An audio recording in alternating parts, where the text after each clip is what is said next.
Ça fait plusieurs jours que je vous vois partout écrire que Ronisia c'est une voleuse, Ronisia c'est une voleuse. Moi je recharge, je suis là, je recharge. Mais que vous m'envoyez des messages pour m'écrire que Stevie, Ronisia c'est une voleuse.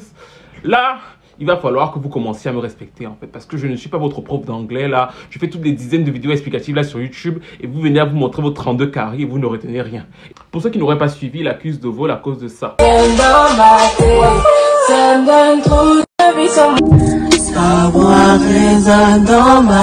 Elle a posté un extrait d'une nouvelle chanson. Ils se sont rendus compte que la chanteuse Angel C avait posté le même extrait de la même chanson il y a environ un an. Les neurones se sont connectés. Nos Sherlock Holmes étaient de sortie. Ronisia a fait une Shakira. Plus sérieusement, cet extrait ne prouve absolument rien. Dans le groupe de mots industrie du disque, il faut jamais oublier la partie industrie. Ça veut dire que quoi? Ça veut dire que des producteurs travaillent avec des dizaines d'artistes et parfois une même chanson peut passer par plusieurs artistes avant de sortir. Tinashe a eu le coup avec Jennifer Lopez parce qu'à la base, la chanson I Love You Papi était une chanson pour elle. Elle l'a enregistrée et quand le producteur s'est rendu compte que Jennifer Lopez était plus populaire que Tinashe et voulait poser sur la chanson, il a donné à J-Lo.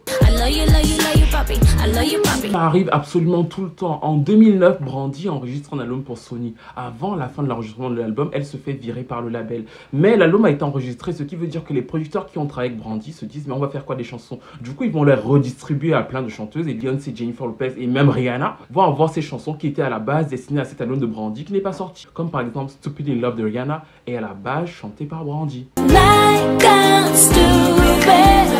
Le seul moment où effectivement l'artiste qui a chanté avant a un droit, c'est si par exemple le nouvel artiste qui pose sur la chanson réutilise tes top lines, ton phrasé ou alors tes paroles. Là, ils sont obligés de te créditer. Mais si c'est juste une chanson qu'on t'a envoyée et tu as posé telle quelle, le producteur et le parolier sont totalement libres de la reproposer à d'autres personnes. Et d'ailleurs, le parolier de la chanson vient de confirmer ce que je viens de vous dire, à savoir qu'il dit qu'il a offert la chanson à Angel C. Elle a finalement décidé de ne plus travailler avec lui pour travailler avec quelqu'un d'autre. Et c'est donc comme ça que bon, c'est son art, c'est son travail.